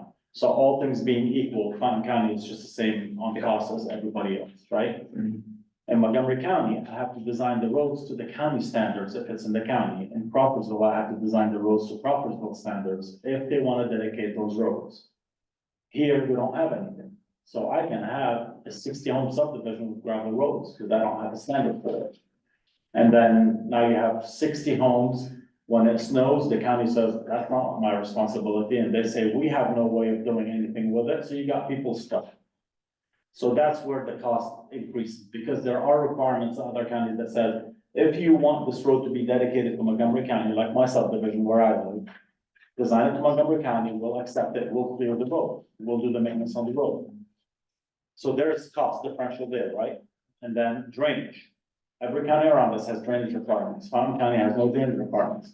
So if I put a 200-home subdivision today in Fountain County, I can take all that water, run it down to the little creek that is next to me, and the heck with what happens downstream, right? And other counties, they say, no, absolutely not. You're gonna build a pond, you're gonna retain your water, and you're gonna meter that water at the same rate before the subdivision was here, so people downstream are not harmed. Well, that pond alone could be $250,000, right? So there's my example where things could differ. On the design part, yeah, I'm $10,000, $20,000, $30,000 difference in between this and this, because I have to do hydraulic modeling, and I have to design the pond, I have to do all the sediment control things in place. You know, everything that item requires. In Fountain County, I don't have that. In Fountain County, all I gotta do is draw lines on a map and say, I subdivided it, and let's go. We're good to go. So that's the example I was trying to make, that, you know, if you don't have the rules, and they don't have to abide by them, I don't have to design them, and if I don't have to design them, it's cheaper. Roger, what's gonna happen down where I'm going that subdivision? Ma'am, any subdivision today in Fountain County, we have no subdivision ordinance, so we have to respect that we don't have that. You can tell them no, and they'll probably sue you, or you can just let them do what they need to do, because we have no ordinance. That's why these ordinances are important, that we put them in, so people can know what they need, what rules they need to play by. If somebody says, I wanna put a 20-home subdivision tomorrow in Fountain County, and I say no to them, I have no basis, you know, other than it was Campbell and I don't like him, I'm gonna say no, I have no basis for it. Well, I brought that up because I mean, anything we do here raises cost, but, Sure. but again, I wanted to clarify what that was as well, because, I've seen enough, I've seen a lot of projects where, yeah, the drainage is an issue, so. On the septic, and maybe, maybe this will fix itself. I think I can handle that one. Eric Haley called me this evening, and he couldn't make it tonight, but they have turned, so the health department's always taking care of septic in the county, and they had to turn a plan into the state of Indiana. So they turned their plan in a few weeks ago, state of Indiana sent it back, said make these adjustments, send it back to us. And once that is done, that will be the letter Of the law. of the law, Beautiful. period. Yeah. And then all this goes away and Yeah, they're just follow the yes. state law, and that's the game. Yep, Yeah, yep. I was gonna ask Clint about that, and I forgot. He heard that that's coming, and that, I guess that's any county. So maybe this, So yeah, the state is making changes now, you're absolutely right, and I'm glad to hear that, at least they're getting back and forth with them. I know Clint very well, I've worked with Clint very well, he's done a lot of my projects, right? So, one of the things I can tell you as an engineer, installers hate engineers. I know that. Anything that an engineer does is wrong because that's not how we do it, right? So when you tell them you need to put the finger system on contours because the state requires that, no, you don't. I've done this before. And I can tell you that a lot of the failed systems that I get called to redesign are based on simple fixes that can fix if somebody designed them correctly, you know? In Fountain County, maybe it's not a big deal because there's big farms and somebody has 5 acres. Yeah, the heck, this one failed. I'll just go over here and put another one, right? It depends on a lot of things. Montgomery County doesn't have any engineering requirements. I watched a house right next to my property go in. I do this for a living. You need a perimeter drain. Montgomery County is clay. You need a perimeter drain to stop up everything. The installer, no name, came in, put the system in, no perimeter drain, walked away. And I asked the guy, why did you not put a perimeter drain? He said, oh, the installer told me it doesn't need it. All right, because what's gonna happen in 10 years from now, when your kids are taking showers and you're throwing soap in there and grease and all that crap, and the water table is coming up and just not, it's gonna fail. And he's on 1 acre, he has nowhere else to go. That's the problem. We're trying to protect people by design. Yes, do you have to pay the $4,000 he was talking about? Absolutely. But does it protect you? Yes. Is it a burden? Yes. Is it a burden for you today? Yes. If you're gonna sell the house in 2, 3 years from now, the heck, who cares, right? But somebody's gonna care down the road. That's why those are implemented. Putnam County, actually, you know, he mentioned that Putnam County does require engineering. Putnam County does, Boone County does, Hendricks County does, Marion County does. Park does not, Montgomery does not, in Fountain. In our area either. What about Warren? No, I don't think one does, yeah. The new state law that is proposed. That's gonna flush everything, Flush whatever, funds. yeah, whatever the state comes back with. It's a moot point. We can honestly copy paste the state into our ordinance and say this is the law, just go with it. And do you need to do that? It's a state law. Sorry, Do you even need to put it in an ordinance? It's a state law. If it has. we can have one sentence that our septic ordinances to follow the state law or whatever the references. Type state, Yeah, if they codify it, it's an administrative code, blah, blah, blah, we just reference it. And we can go. What was the timeline for that? According to them, they're going back and forth, so probably knowing the state, probably another 6 months. So They said they got it back to them pretty quick. They sent in a couple weeks and just got it back, so. Yeah, I think they're at the end. I think they're at the end of a long, this is from legislative It's changes been going a while. last year, and they're finally getting to where it Well, my was. force is, are we wasting our breath with doing this? We stopped, Yeah. we stopped working on this. Yes. This was actually one of the first ones that I put together, and Eric said, you know, wait, Which things are moving. we kind of paused it, but I We don't. really did, we didn't spend any more time on it, just kind of set it aside, we formatted it and set it That's what I aside. was getting at to clarify, because I thought we had talked like we were going to stop it, we paused it, but I was sure. And the same thing with the wells, so the wells, what you don't want is, you don't want people just driving in wells, not recording them with the state. But again, you know, the state has requirements, this came up with some of the comments like, why are we doing this if there are state requirements? So what we'll do, we'll do a one-liner that wells should be drilled in accordance with, again, in the circle, blah, blah, blah. Yeah, because the Yeah. reason, I mean, Sue had brought this up, but I mean, I felt back in an instance, I had my old well had a well pad, concrete pad on it that I couldn't get off. Froze every single winter, and so I got a call, plumber, he comes out, this out, because I didn't have the equipment to do it and all that. And the way I read it is even to do that, I'd have to have a licensed well installer. Well, over Christmas, when you lose your well in the winter time, your wife gets very grumpy without the water. So we really. I will, I think that it sounds like if you're sure to as well. maybe, because I think the state requires that a licensed well driller does the maintenance on the well. I don't think, I cannot pull my pump up, throw chlorine in my well and dump it back in. So I think that's still a requirement. I can check on that and let you know. Kind of have a lot of. Either way, we're gonna follow the state requirements for septic and well, so whatever it is, we're just gonna go with it. So that may be an easy one to fix. Well, you guys can tell I kind of petered out at that point the other. So that's all I have. Okay, So moving forward, for you my, want all Campbell stuff and you've already got all everybody else's. I have most of everybody, and it's interesting, because Camp moves on then on the roads and on driveways, but everybody else were, like, everybody had a specialty, so I got comments on. That's because I haven't got to the next half. I started, I read through this, I started on the back half because I didn't understand the roads and stuff. It's gonna take a lot more effort. And so then I started back at the beginning. So this is just sequential is all that is. I'll get to the rest of it here for the next meeting. Yeah, just please, So do we want to just wait and work on the next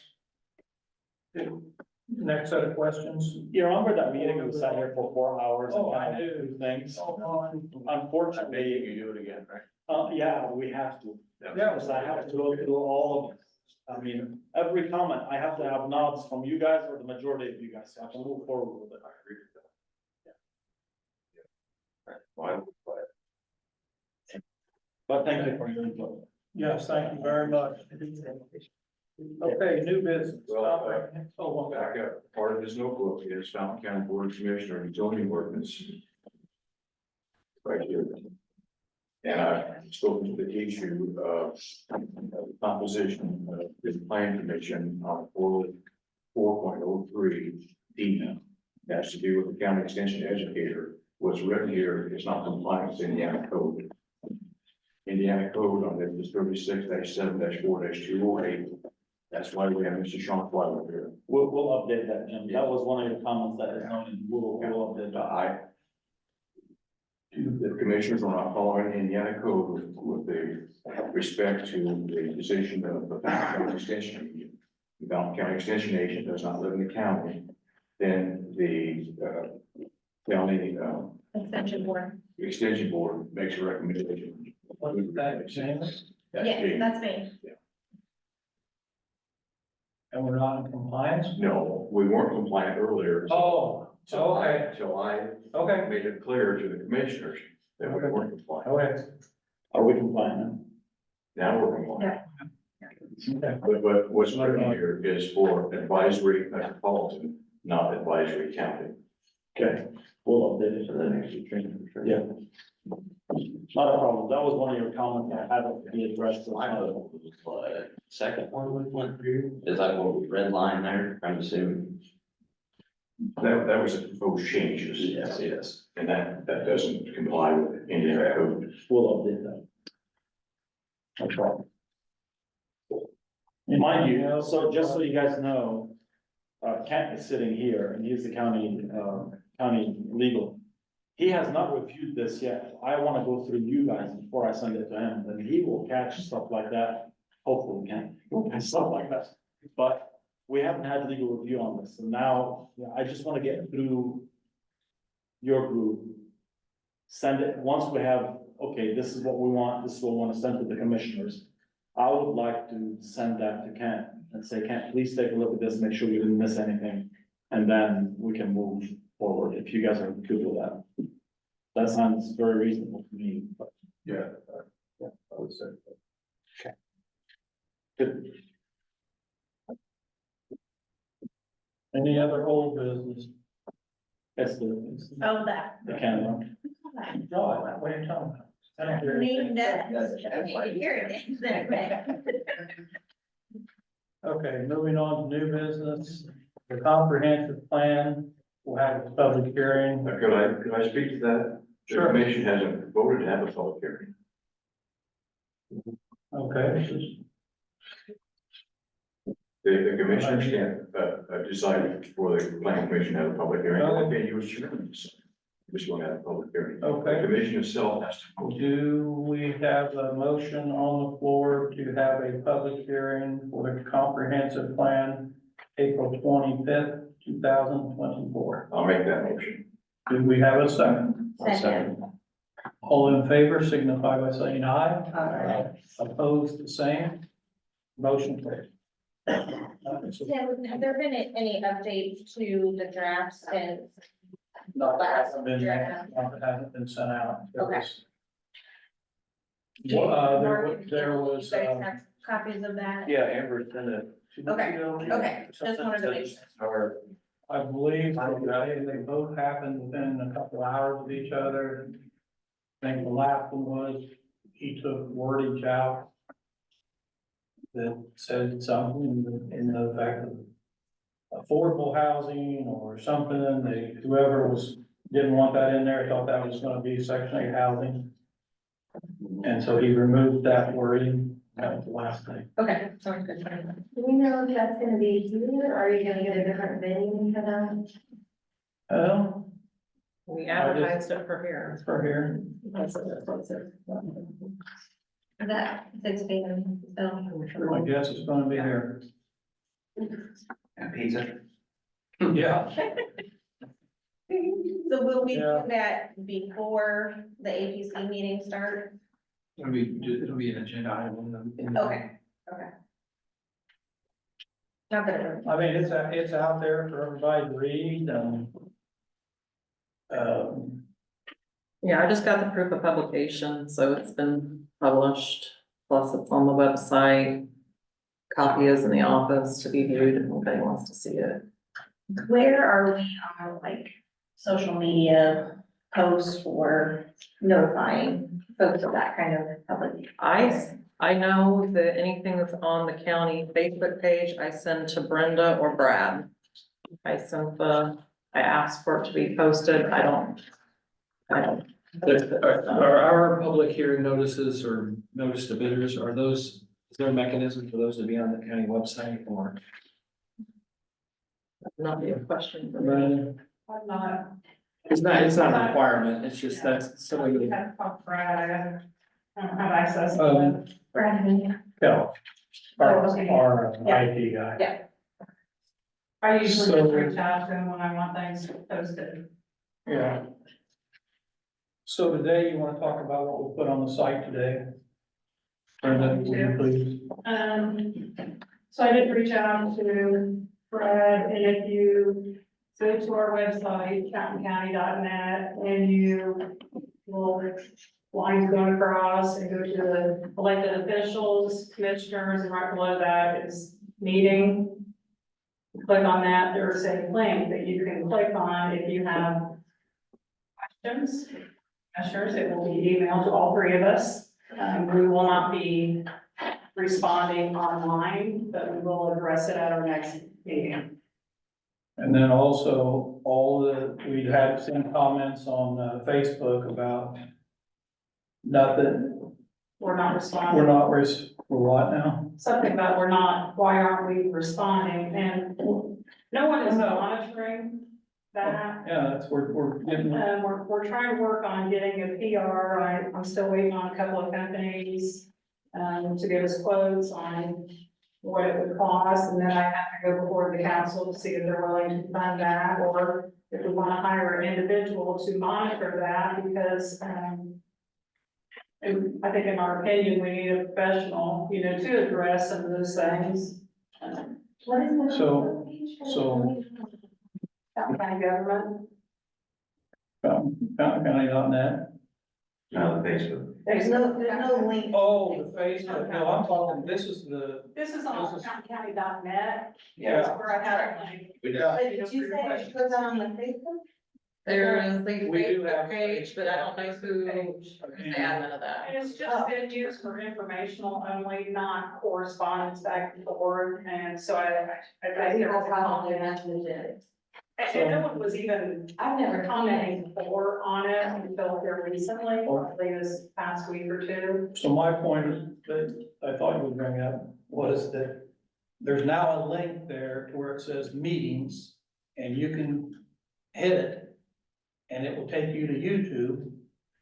And, you can see every meeting. You gotta get live stream to get all the meetings that's ever been recorded, I believe. That might not be factual, but if you just go to YouTube, if you just hit YouTube, it'll just be like the last two meetings, and then they'll skip 6 months, and then sometimes they'll skip 2 years or whatever. But if you go up and hit the live, it's all the meetings, council and commissioners that were reported. Sorry, I didn't touch that one, I'm just like, Yeah. what I did today. That way people saying that they don't know what's going on in the county and blah, blah, blah. and they can't make the meetings, they can go on at their leisure and watch the meeting, and they can tell everything, you know, what went on. Well, I went to the council because we knew it was an issue, newspapers don't come, they haven't come. For When I years, was auditor, they would call me and want me to email them my minutes from the meeting, that was their idea of, you know, getting word out of what's going on. You know, so if I don't have really good minutes, they're really not gonna be that well, accurate. you actually can't send them until they're approved. at the Right. Next meeting. So then I have to wait, you know, another 2 weeks or. So, So right now, the Facebook isn't really functional, it's just The goes Facebook like. thing is just, when there's things happening, you know, we try to share, But if people wanna talk, I need to go to this link. I need to go to our fountaincounty.net, yes. Is that comprehensive plan gonna be available online, if you want to read prior? it's already on there, has been since the, after the meeting on Creed. Well, I thought, you just said someone was changed. Yeah, but it, right, it's rarely right after the Attica meeting, and it was all done within a couple hours. The last thing was sent out, so it's updated, it's totally updated, what's on there. I don't think I replaced it in the final draft. What? I don't know if I put the, yeah, I don't know if I put the new final draft on the webpage. It may be the original from Attica. Just needs to I just need to upload the newest I was final. gonna say, I sent it, I didn't know it was Colleen or you. Maybe I did. I'll double I check think you did. to make sure it's the newest version. Amber, I don't know how you keep track if you're pitching or catching with all this. Yeah. Yes, On the comprehensive plan, Mrs. Songer came to me after the last meeting, and her concern with the airports had not been addressed. It's that second, which my fault there, what's under airports here, probably needs to be deleted from the comprehensive plan, from what I can understand her concern is. yeah, and she gave us that, and John's got a copy of that, and he, John, BLM. oh, okay. And he. I would say that. He readdressed that on there also, but he didn't, he just left in there that it probably, I believe, I don't even want to say that. I know he addressed it, I'll have to read it, Yeah, but I know that, yeah, she done a very good job I there. would say just leave that second, paragraph completely out of that part of the comprehensive plan draft. Would be my suggestion, when we get to it. Okay. Okay, remember that and we'll discuss it. Public hearing. So is the plan for the public hearing to, I mean, obviously, we're gonna have public comment, and then are we gonna have time to discuss it amongst ourselves and then ask if proposed changes can be made? Sure. And then does it go back to the commissioners? How does that work? After this. Come back to the plan commission, not the commissioners. Oh, okay. Come back to the planning commission responsible for the comprehensive plan as per Indiana code. But then you vote to send it to commissioners. I mean, it's ultimately legislative and The ultimate is legislative, but the plan commission it's favorable, unfavorable, or no recommendation. drafts the plan. It's primary responsibility of the plan commission to draft a comprehensive plan. It's in Indiana code. I've got my blue book here, same as you do. I'm not saying it's not. There is a difference between the planning commission language and the Indiana code, it's referenced as an area planning commission, and this one was designed as a. Should all say advisory plan. It seems like if it had been an area planning commission, they would have more authority than advisory. Well, an area planning commission is an independent body because it's a combination of cities and towns and a county. Advisory is just a close. Okay, is there any other new business? Yes, I have one. Yes, sir. Talk about getting you guys to the text. I have a new plat, Sugar Maple Valley plat. It's off of Rockfield Road. The developer is Jim Ratcliffe, the surveyor is Jim Swift. They have created this plat. It requires your approval and signatures, so it can get recorded. As with anything, we don't have any rules for subdivision. So I looked it over just to make sure it passes muster. They have 2 easements set for access for all the properties, nobody's locked out. The minimum acreage is 1 acre, which is not a rule, but it's a preference because of the septic and water thing. So they meet those requirements.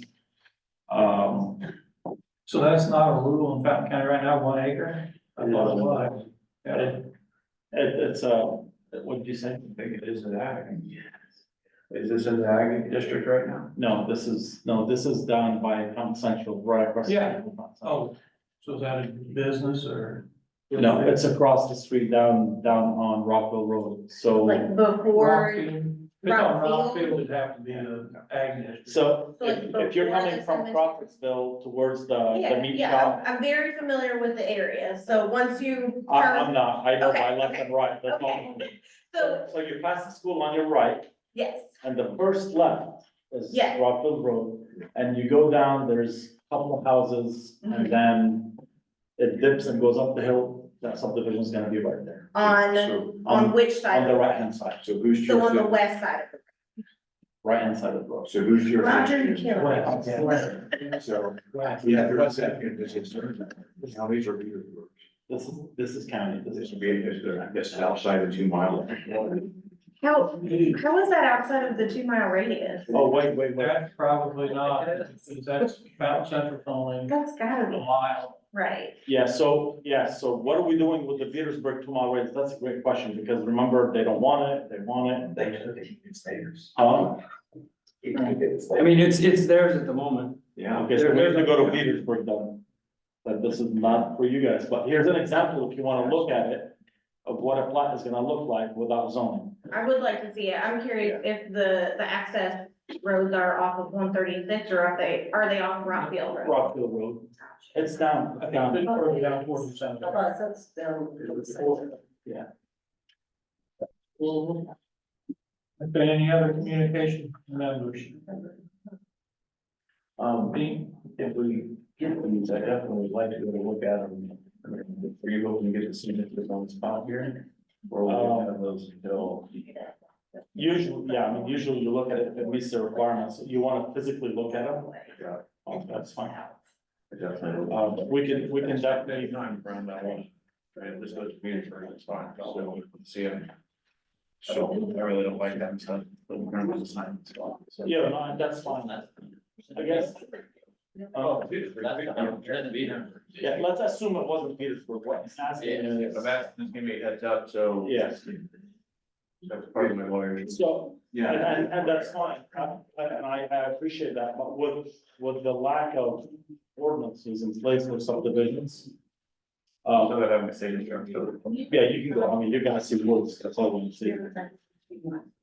Oh. So how would, home, it won't be required. I have.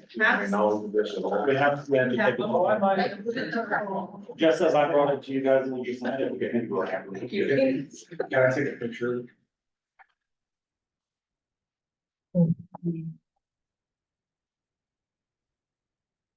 Is there some way you can make that smaller to send an email or something like that? Just so we have four numbers. Okay, oh, we don't have to listen to that. No, it doesn't matter, because it's Petersburg. Yeah, just tell them to take it back if they don't want it. That would give us maybe things like learn a little bit about that. That's all I would. Okay. Educate. That's it. Is there any other communication? If there's none, I would entertain a motion to adjourn the meeting. Jamie, Mark, second, all in favor, signify by saying aye. Opposed, the same, motion carried. You guys wanna take a And look at this real quick? we gotta sign the. Please make free sign. You what? Hey, Tim, I have a Please make free sign. Oh. I don't wanna change that. My hearing's so bad, I. In the county, if somebody